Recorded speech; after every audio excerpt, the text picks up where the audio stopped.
Alger, det er noget, vi alle sammen kender, og det er voldsomt træls, når man har træterrasser og når man har fliseterrasser. Jeg har en terrasse her, som har nogle rillespor fræst i sig, og det er især træls. Jeg har prøvet alt med den her terrasse. Jeg har skuret den i hånden med børste, jeg har brugt kost, jeg har brugt terrasserenser på højtryksrenser, jeg har prøvet alt.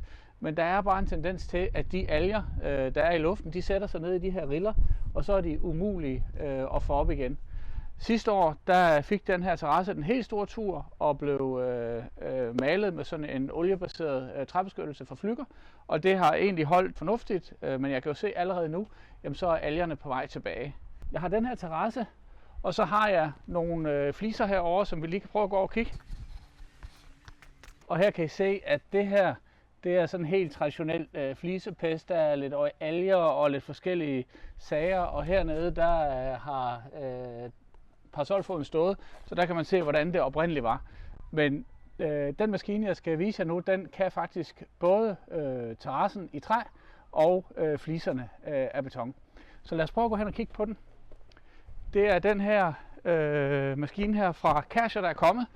Og faktisk så er det en konstruktion, jeg har efterspurgt i rigtig mange år, for jeg har forespurgt over for Kärcher flere gange, hvorfor kan man ikke lave en kraftig børste med noget vand, som kan børste ned på underlaget, i stedet for de her højtryksdyser, der, altså lad os være helt ærlige, det er ikke super godt for træet at højtryksspule det. Det er den eneste løsning, vi har haft, men nu er der kommet den her, som jeg synes ser rigtig lovende ud. Den kommer standard med en almindelig børste til træterrasser, og så kan man sætte en børste på, eller sætte børster på, hvor der er ekstra stive koste. Og de er til fliser. Så dem skal vi også prøve. Så de her, de er altså til fliserne, dem skal man købe ekstra. Og dem, der følger med maskinen, de er så til træ. Men lad os prøve at pakke den op.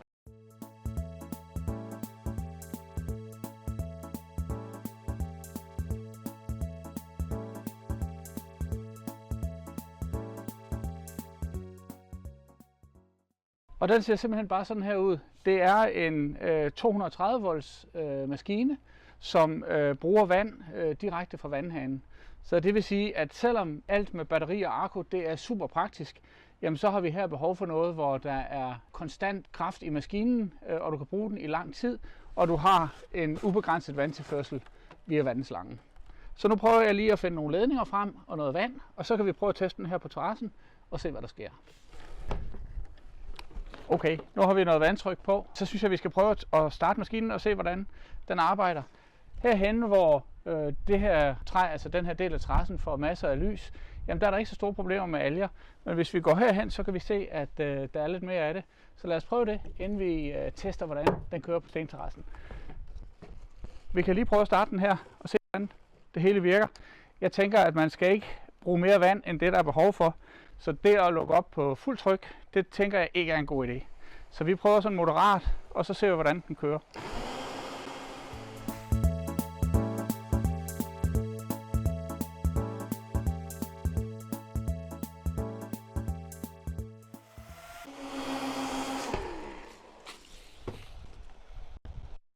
Og så lukker man lige for vand til sidst. Og hvis vi prøver at kigge på den nu her, hvis man kigger ned på rillerne her, så er den kommet rigtig godt ned imellem de her riller, hvor algerne tidligere lå, så det er i hvert fald helt sikkert, at det er den rigtig god til. Så den del af opgaven løser den fint, og det ser heller ikke ud til, at træet som sådan har taget skade af det. Herover kan vi se, der er der sort i rillerne, og der er sort heroppe, og der er algerne der stadigvæk. Men vi prøver lige at tage den hen på et sted, hvor der er lidt flere alger. Herhenne, hvor der er relativt mere skygge på terrassen, der kan man se, at der er der flere alger, og der er mere af det sorte hernede mellem rillerne. Så lad os lige prøve at se, hvad der sker, når vi kører med maskinen her.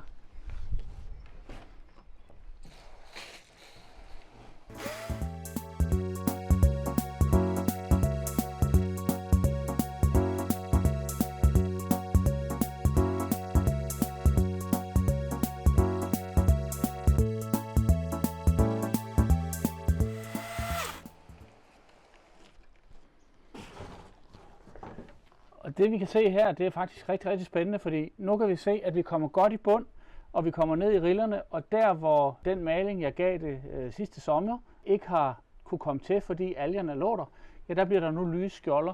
Så på den måde kan man sige, at den fungerer rigtig, rigtig godt på alger på de her rillede træterrasser. Så den del klarer den fint. Lad os prøve at se, hvordan den klarer sig på fliserne.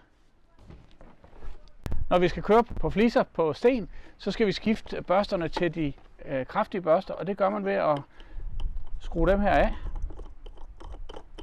Eller kraftige børster er der ikke, det er bare stive børster. Og så tager man den almindelige træbørste af, sætter man den på, og der er vist her, hvad vej man skal dreje dem, så de kan blive skruet ordentligt fast. Sådan. Man kan også kende forskel på børsterne ved, at den bløde børste, den er grå og sort, og den stive børste, den er helt sort. Og man kan godt tydeligt mærke, at der er forskel på dem.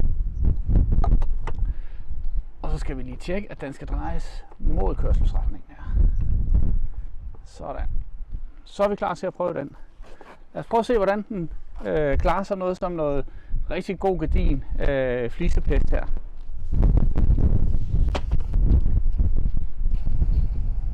Og her tror jeg, at vi skal bruge rigeligt med vand.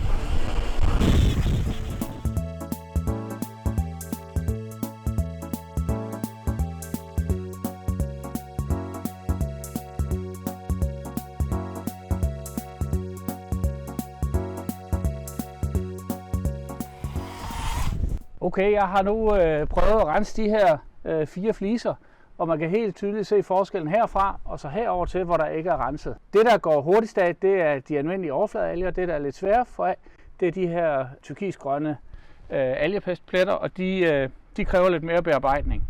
Jeg tror, man måske med fordel kunne have gjort det, at man aftenen før havde vædet det op i noget algerens, så det havde været vådt og gennemvædet. Den her terrasse, den er jo knastør og stået i solskin hele dagen.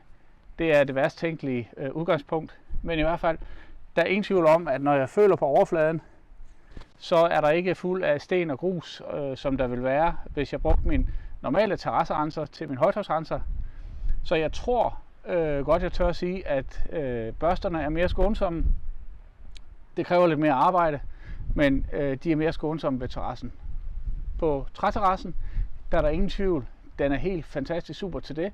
Jeg tror også, man med fordel der kunne væde overfladen lidt i noget facaderens eller algefjerner, eller hvad man har, for ligesom at algerne er blødt op og lettere bliver fjernet med børsten. Så den nye PCL4 for Kärcher tror jeg helt sikkert bliver et kæmpe hit. Den har 230 volt, den har vand direkte ind. Det vil sige, at der er ikke noget med batteri, der er ikke noget med vandbeholder, der er ikke noget, der skal tømmes.